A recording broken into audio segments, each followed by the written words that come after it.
नमस्कार मित्रांनो, शूटिंगच्या निमित्ताने तिच्यासोबत ओळख झाली होती. नाव होतं सिमरन. वय जवळपास 20 वर्ष असेल.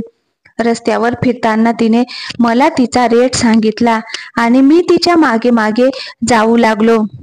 तिच्या मागे मागे खूप साऱ्या गल्लीतून निघून मी एका अंधाऱ्या खोलीत गेलो. ती म्हणाली, चल, जे करायचं आहे ते लवकर कर. मी म्हणालो, हे बघ, खरं तर मी एक डायरेक्टर आहे आणि मला वेश्या व्यवसायावर एक शॉर्ट फिल्म बनवायची आहे. त्यामुळे मला तुझ्याबद्दल जाणून घ्यायचं आहे. मला तुझ्या कॅरेक्टर बद्दल जाणून घ्यायचं आहे. तेव्हा ती हसतच मला बोलू लागली, माझ्या कॅरेक्टर बद्दल आणि काय जाणून घ्यायचं आहे?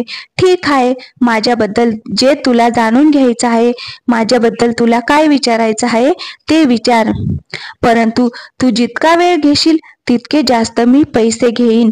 तिचं ते बोलणं ऐकून मी अगदी हैराण होऊन तिला पाहू लागलो आणि मी तिला हो म्हणालो आणि मग तिला तिच्या आयुष्याबद्दल काही प्रश्न विचारू लागलो. तिने मला तिच्या भूतकाळाबद्दल सांगितले. तिचं त्यांच्याच गावातल्या एका जमीनदाराच्या मुलासोबत प्रेम प्रकरण चालू होतं. तो तिच्यासोबत खूप खेळला, तिच्यासोबत प्रेमाचे खूप चाळे केले आणि जेव्हा त्याचं मन भरलं तेव्हा त्याने तिला कुंटणखान्यामध्ये विकलं. माझ्याजवळ दुसरा कोणताच पर्याय नव्हता तिथे असं जगण्याशिवाय. वेळेने आणि परिस्थितीने मला सर्व काही शिकवलं. जेव्हा मी इथे आले तेव्हा माझं नाव दुसरंच काहीतरी होते, परंतु इथे आल्यानंतर मला एक नवीन नाव मिळालं, सिमरन.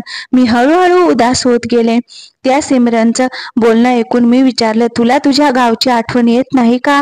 हे ऐकून सिमरनच्या डोळ्यातून अश्रू दाटले आणि ती तिचे थरथरत होठ सांभाळत बोलू लागली, हो, खूप आठवण येते. सर्वांची आठवण येते. आईची येते, बाबांची येते आणि माझ्या गावांमध्ये एक छोटीशी बाग होती, त्याची देखील खूप आठवण येते. माहित नाही त्या तलावात पाणी अजूनही आहे की सुकलं. माझी मैत्रीण चंदा, तिचं तर लग्न आता कोणत्या तरी मोठ्या घरात झालं असेल आणि माझे वडील नेहमी आजारी असायचे तरी देखील त्यांनी मला त्यांच्या खांद्यावरून कधीही खाली उतरवलं नव्हतं. माहित नाही ते आता या जगात असतील की नाही. खूप काही आठवतंय. कधी कधी असं वाटतं की एकदा त्या गावात जाऊन सर्वांना भेटून यावं, परंतु हिंमत होत नाही, कारण की समाजाचे आणि लोकांचे विचार खूपच घाणेरडे झाले आहेत. सिमरनचं बोलणं ऐकून मी इमोशनल झालो. मी हळूच तिला विचारलं, सिमरन, एका दिवसामध्ये तुझ्याजवळ किती पुरुष येतात? इतकं ऐकून सिमरन रागामध्ये बोलू लागली, पुरुष? आजकाल पुरुष कुठे असतात? येणारे पुरुष कोण? ते फक्त मर्दानीचे दावे करतात आणि वेळेनुसार नामर्द बनतात. तेवढ्यातच आतल्या खोलीतून एक लहान मुलाच्या रडण्याचा आवाज ऐकू आला. अश्रू पुसत बोलू लागली, हा देखील कोणत्या तरी एका पुरुषाची निशाणी आहे. लग्नाचे वचन दिलं होतं आणि माझ्यासोबत रात्र घालवायचा, मेहलामध्ये ठेवण्याचा दावा करायचा आणि जसं मुलाबद्दल समजलं की माझ्या पोटामध्ये त्याचं मूल वाढतंय, तो कुत्रा या गल्लीत पुन्हा आलाच नाही. माझा मुलगा रडतोय असं बोलून सिमरन आतमध्ये निघून गेली आणि तिचं ते बोलणं अजूनही माझ्या कानामध्ये घुमत होतं. माझे देखील डोळे पाण्याने भरले होते. मी उठलो आणि खुर्चीवर 2,000 रुपये ठेवून जाऊ लागलो. तेवढ्यातच मला सिमरनचा आवाज ऐकू आला, ओ शट, तुम्ही तुमच्या सिनेमामध्ये हे देखील नक्की सांगा की या जगामध्ये हर कोणी बेईमानी करू शकतो, परंतु एक वेश्या व्यवसाय करणारी कधीही बेईमानी करू शकत नाही. प्रत्येकासोबत ती एकसारखीच वागते आणि प्रत्येक दुखणं हे तिच्या मनामध्ये लपवून ठेवते. अशा प्रकारे तू आमची महानता देखील दाखव सिनेमात. मी मागे वळून सिमरनला पाहिलं तेव्हा ती तिच्या मुलाला दूध पाजत होती आणि मग त्यानंतर ती आतमध्ये निघून गेली. घरी आल्यानंतर माझं मन खूपच बेचैन होतं. रात्री मला झोप येत नव्हती. सिमरनचं ते बोलणं आठवून डोळ्यात अश्रू दाटायचे, कारण की आज मी एक अशा आयुष्यासोबत सामना केला होता ज्याची कल्पना मी स्वप्नात देखील केली नव्हती.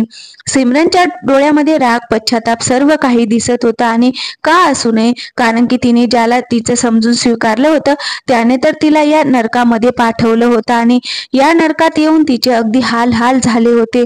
जे काही होतं ते जाऊ दे. मी विचार केला की मी उद्या पुन्हा एकदा सिमरनला भेटायला जाईन, तिच्यासोबत बोलेन. माहित नाही का, इच्छा नसताना देखील माझं मन त्या कुंटणखान्यामध्ये ओढलं जात होतं.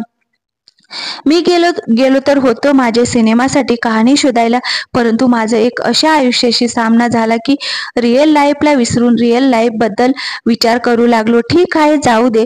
दुसऱ्या दिवशी जवळपास 4च्या आसपास मी त्या कुंटणखान्यावर पोहोचलो. मी बॅगमध्ये दुधाचा डब्बा सिमरनच्या मुलासाठी ठेवला होता. जसे मी त्या कुंटणखान्यावर पोहोचलो, खूप साऱ्या मुली मला बोलावू लागल्या. रंगबेरंगी कपडे घातलेल्या, मेकअप केलेल्या मुली त्यांच्या कस्टमरला बोलवत होत्या, परंतु माझी नजर फक्त आणि फक्त सिमरनला शोधत होती. परंतु सिमरन मला कुठेही दिसत नव्हती. मी एका गॅलरीमध्ये पुढे पुढे जाऊ लागलो, तेव्हा पान खात एक जाडी आणि वयस्कर महिला मला समोरून येताना दिसली. माझ्याकडे काही विचारण्याच्या आधीच तिने विचारले, इकडे काय करतोस? कोणाला शोधतोस? काय पाहिजे? साऱ्या मुली तर बाहेर आहेत. बाहेर चल, बाहेर चल. एकाच वेळेत तिने मला इतके काही प्रश्न विचारले होते की मी थोडा शांत झालो आणि मग हिम्मत करून तिला विचारलं, ती सिमरन, मला तिला भेटायचं आहे. त्या बाईने मला वरपासून खालपर्यंत निरखून पाहिलं आणि मग बोलू लागली, दिवाना आहेस का तिचा? मला काय बोलावं ते समजत नव्हतं. तेव्हा ती बाई असे बोलू लागली, अच्छा, तर तू तिचा रोजचा गिराईक आहेस? तर पुढे जा आणि सर्वात शेवटच्या रूम मध्ये ती आहे. मी म्हणालो की ठीक आहे आणि मग मी पुढे जाऊ लागले. मी सरळ पुढे गेलो आणि फायनली मी सिमरनच्या खोलीच्या बाहेर दरवाजापाशी पोहोचलो. दरवाजा थोडासा उघडा होता. मी दरवाजावर टकटक केली. थोड्या वेळानंतर दरवाजा उघडला गेला. समोर सिमरन उभी होती आणि आश्चर्याने मला विचारत होती, काय झालं? काय पाहिजे? मी विचारलं, मी आता आत येऊ शकतो का? तेव्हा तिने आतमध्ये येण्याचा इशारा केला. मी तिच्या खोलीत प्रवेश केला. ती खोली नव्हती तर एक नरक वाटत होतं. मला तर एका क्षणात तिथे गुदमरल्यासारखं आणि घाबरल्यासारखं होऊ लागलं. ती खोली खूपच घाण होती. मी त्या खोलीत इकडे तिकडे पाहू लागले तेव्हा तिथे अस्ताव्यस्त मळलेले कपडे होते. खूप दिवसांपासूनचा खरकट जेवणाचा ताट देखील पडलेला होता. एक छोटीशी टीव्ही होती आणि एक तुटलेला बेड होता जिथे तो लहान मुलगा झोपला होता. सर्व काही पाहिल्यानंतर मी सिमरनकडे पाहिलं तेव्हा सिमरन मला विचारू लागली, काय झालं? इकडे का आला आहेस? मी म्हणालो, मी दूध घेऊन आलो आहे. तेव्हा बोलू लागली, अरे हा, तू त्या दिवशी 2,000 रुपये देऊन गेला होतास ना, त्या बदल्यात आज सुहागरात साजरी करायला आला आहेस का? पण आज माझी तब्येत ठीक नाही, त्यामुळेच मी धंद्यावर देखील गेली नाही. तू प्लीज दुसऱ्या कोणत्या तरी दिवशी ये, सिमरनने अगदी नम्रपणे मला सांगितलं. मी म्हणालो, नाही नाही, तू काहीतरी वेगळं समजतेस, तुझा काहीतरी गैरसमज होतोय. मी इथे हनीमून साजरा करायला आलो नाही, तर मी तुझ्या मुलासाठी दूध घेऊन आलो आहे. हे ऐकून ती विचारात पडली आणि तिच्या त्या बेडवर झोपलेल्या मुलाच्या डोक्यावरून हात फिरवू लागली. मी देखील तिथे असलेल्या त्या खुर्चीवर बसलो. सिमरन दुसरीकडे पाहत बोलू लागली, माहित आहे, आज कित्येक वर्षानंतर मी एक माणूस पाहत आहे. नाहीतर इथे मला जे कोणी पुरुष मिळायचे ते सगळे राक्षस असायचे. काय सांगू इथे कशा प्रकारे आयुष्य घालवावं लागते. असे समज की शरीर तर आहे पण त्याच्यामध्ये जीव नाही. कधी विचार देखील केला नव्हता की माझं नशीब मला इथे घेऊन येईल. शरीराचा व्यवहार करता करता आता मला माझं आयुष्य ओझं वाटू लागलं आहे. तुला माहिती आहे इथे कसले कसले पुरुष येतात. बापरे, त्यांच्या किती अपेक्षा असतात. त्यातल्या कोणाला त्यांच्या प्रेयसीप्रमाणे प्रेम पाहिजे असतं, तर कोणाला त्याच्या बायकोप्रमाणे मजा पाहिजे असते, तर कोणाला एखाद्या नव्या नवरीप्रमाणे हनीमून साजरा करायचा असतो. आणि त्यात पैसे देताना हजार तरीकेचे लफडे. कधी कोणी 100 रुपयांमध्ये पूर्ण रात्र घालवू इच्छितो, तर कधी कोणी 200 रुपयांमध्ये मला त्याची बायको बनवू इच्छितो आणि त्या सर्वांच्या मला इच्छा पूर्ण कराव्या लागतात. माहीत आहे तुला, एके दिवशी मला खूप ताप भरला होता. धंद्यावर जाण्याचं माझं मनच करत नव्हतं, पण काय करणार, मजबुरी होती, त्यामुळे धंद्यावर गेले. एक माणूस गाडीतून आला आणि मला पसंत केला आणि म्हणाला की माझ्या गाडीत बस. मी जायला तयार नव्हते, परंतु मी या कुंटणखान्याच्या मालकीनीमुळे मला जावं लागलं. त्या माणसाने एका सुनसान जागेवर गाडी उभी केली आणि माझ्यावर तुटून पडला. जणू काय तो किती दिवसांचा या शरीर सुखासाठी भुकेलेला होता आणि माझ्या शरीरासोबत खूप खेळला आणि शेवटला माझ्या हातात 200 रुपये दिले आणि म्हणाला, इथून निघून जा. मी काय सांगू मी कशा प्रकारे इथे पोहोचले. स्वतःला सांभाळत सांभाळत मी इथे पोहोचले आणि एके दिवशी तर हद्दच पार झाली. एक गिराईक दारू घेऊन आला होता आणि बोलू लागला की माझ्यासोबत पी, मी तुला 300 रुपये देईन, नाहीतर फक्त 100 रुपये. माहीत आहे का, त्या 300 रुपयांच्या लालसेपोटी मी त्याच्यासोबत सोबत दारू प्यायला बसले. दारू प्यायला हो म्हणाले. पिता पिता मी खूप जास्त प्यायला आणि त्यानंतर तो माणूस माझ्या शरीरासोबत खेळू लागला. दुसरीकडे माझा मुलगा रडत होता, पण मला जास्त नशा चढल्यामुळे मला काहीही समजत नव्हते. जेव्हा तो माणूस निघून गेला तेव्हा मी त्याच अवस्थेत तशीच रात्रभर झोपून गेले. सकाळी माझे डोळे उघडले तेव्हा पाहिले तर माझा मुलगा जमिनीवर पडलेला होता आणि त्याला ताप आला होता. मला खूप वाईट वाटलं, परंतु रात्री जे 300 रुपये मिळाले होते ते 300 रुपयातून मी त्याचा इलाज केला. तुला माहिती आहे, कधी कधी या आयुष्याचा इतका कंटाळा येतो की असं वाटतं की स्वतःला संपवून टाकावं. परंतु असं बोलता बोलता सिमरनच्या डोळ्यातून अश्रू वाहू लागले आणि ती तिच्या बाजूला झोपलेल्या मुलाकडे पाहू लागली. सिमरनचं बोलणं ऐकून माझं मन देखील खूप बेचैन झालं होतं. मला समजतच नव्हते की मी काय बोलू.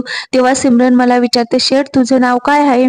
मी म्हणालो राजेश. सिमरनने विचारलं, तू कुठून आला आहेस? मी म्हणालो, मी पुण्याचा आहे. पुण्याचं नाव ऐकल्यावर तिच्या डोळ्यांमध्ये चमक आली. ती बोलू लागली की मी देखील तिकडचीच आहे आणि मग तिच्या गावाचं नाव सांगून मला बोलू लागली, तू तिथे जा आणि माझ्या आईवडिलांना नक्कीच भेट आणि त्यांना सांग की तू मला भेटला होतास आणि त्यांना हे पण सांग की मला त्यांची खूप आठवण येते. मी त्यांना खूप मिस करते. इतकं बोलता बोलता सिमरन थांबायची आणि मग विचार करून हळूच बोलायची, नको नको नको भेटू. जर त्यांना समजलं की मी एका कुंटणखान्यामध्ये आहे, मी एक वेश्या आहे, तर नाही, नकोच. असं बोलून तिने तिचं तोंड दुसरीकडे फिरवलं. तिच्या डोळ्यात सारखे अश्रू दाटत होते आणि मग ती स्वतःला सावरत विचारायची, तू सिनेमा कधी बनवणार आहेस? मी म्हणालो, लवकरच. पुढे मी विचारलं, सिमरन तू पुण्याला येशील का? मी तुला तुझ्या गावी घेऊन जाईल.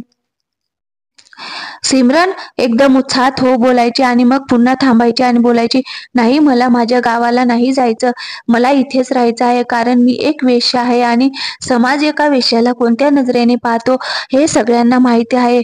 वेश्या समाजापासून लपून राहू शकत नाही. मी म्हणालो, कसं काय समजणार की तू? त्यावर ती बोलू लागली, हा कोणाला माहित नाही, पण मला माहिती आहे ना की मी किती पुरुषांसोबत. असं बोलून बोलून तिने एक दीर्घ श्वास घेतला. तेवढ्यातच तिचा मुलगा उठला आणि रडू लागला. मी दुधाचा डब्बा काढून सिमरनकडे दिला आणि मग सिमरन त्या मुलाला दूध पाजू लागली. आता काही सांगण्याचं आणि ऐकण्याचं मन करत नव्हतं, त्यामुळे मी उभा राहिलो आणि म्हणालो, सिमरन मी जातो. आणि मग पुन्हा एकदा मी 2000 रुपयाची नोट काढली आणि सिमरनला दिली आणि सांगितलं की मुलासाठी चांगले कपडे घ्या आणि स्वतःसाठी देखील घे. असं बोलून मी एकदा सिमरनकडे पाहिलं आणि एकदा त्या मुलाकडे आणि मग त्या खोलीतून बाहेर निघालो. सिमरन माझ्या मागे मागे येऊ लागली. जसा मी दरवाज्यातून बाहेर निघालो, सिमरननी मला आवाज दिला, ऐका. मी मागे वळून पाहिलं आणि सिमरनला पाहिलं. तिच्या डोळ्यामध्ये अश्रू आले होते. डोळ्यात अश्रू आणून तिने विचारले, पुन्हा कधी येणार माझ्या मुलासाठी दूध घेऊन? माझ्याही डोळ्यात अश्रू आले आणि मी माझे अश्रू लपवत तिला सांगितलं, लवकरच. असं बोलून मी तिथून निघून गेलो. जसे मी त्या गॅलरीतून वळलो तेव्हा सिमरनने पुन्हा आवाज दिला, एका जेव्हा सिनेमा तयार होईल तेव्हा मला देखील दाखवा. मी बाहेर आलो. अंधार झाला होता. त्या गॅलरीतून चालत चालत जिन्यावरून मी खाली उतरत असताना खूप साऱ्या मुली माझ्याजवळ यायच्या आणि बोलायच्या, चल माझ्यासोबत आणि मजा घे, फक्त 100 रुपये दे.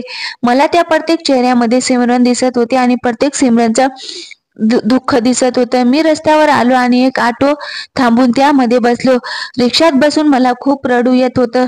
त्या दिवशी मला जाणवलं की माझा सामना एका अशा आयुष्यासोबत झाला होता जे आयुष्य असून देखील आयुष्य नव्हतं. आणि मी विचार करत होते की का शेवटी वेश्यांना लोक इतक्या नीच दृष्टीने, खालच्या दृष्टीने पाहतात. आज समाज त्या वेश्यांना इतक्या खालच्या आणि घाणेरड्या नजरेने पाहतो, तेव्हा तो समाज हे सांगेल का की त्यांना वेश्या कोणी बनवलं आहे, त्यांना या अवस्थेत जगण्यासाठी कोणी मजबूर केलं आहे? आणि सर्वात मोठा प्रश्न हा आहे की त्यांना वेश्या बोलणारे लोक त्यांच्याजवळ जात नाहीत का? आणि जर जातात तर का जातात? त्या वेश्या तुमच्या दृष्टीने घाणेरड्या आहेत ना, मग तुम्ही का जाता? तर मित्रांनो, कशी वाटली कथा? आवडली